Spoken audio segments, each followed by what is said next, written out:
Okay, so we're looking at factor pairs today. It's Tuesday, and you can see you start with this sheet here. So factor pairs are the numbers that you times together to get a product. So that's where they come in. So if you look here, you can see the first one, you have a row of 18. So there's 1, and you times 1 by 18, and it will give you 18.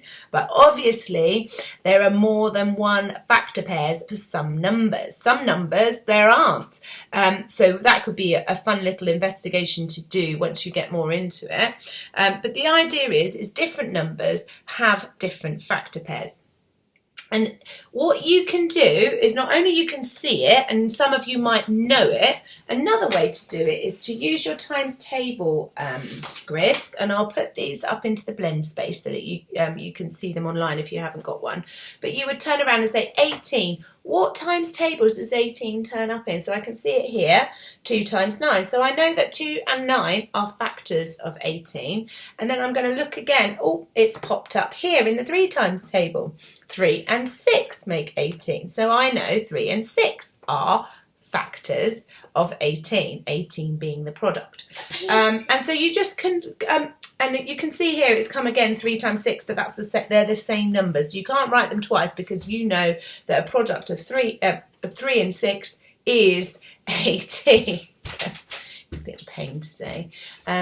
So it's about thinking about what you know, and it's a really good way of embedding all your multiplication work. And this, you might be thinking, why do I need to know this? But it's really important as you move up the school and you start to do some other learning in maths. This understanding is really quite important, and having a thought about it. So you can see here that they've done little factor bugs. So you have the number in the middle, the product in the middle, and then all around it you're going to write the numbers that make the factors up. So that's on Tuesday's learning, fairly straightforward.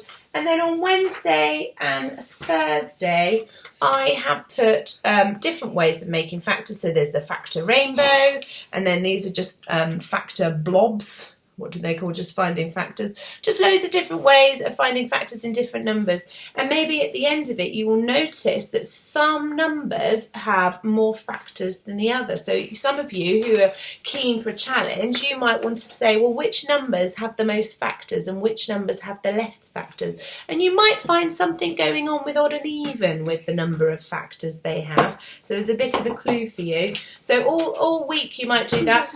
And if you want, you could... you can make all sorts of, so if you're feeling a bit more creative and you've got a bit of time and you didn't like the rainbow, I thought the rainbow was quite sweet really, but you can make, there's all sorts of things that teachers come up with. So you can have factor bugs, you can have factor spiders, so you can draw all his legs coming out. Let's give him another couple, otherwise he looks like a bug. And you can also have factor flowers, so you have a nice factor. Lovely here, product in the middle, let's put 12 in the middle. And then on its little leaves, you can put all its, the factors of 12. 1 and 12, and 2 and 6, and there's a few more to add in as well.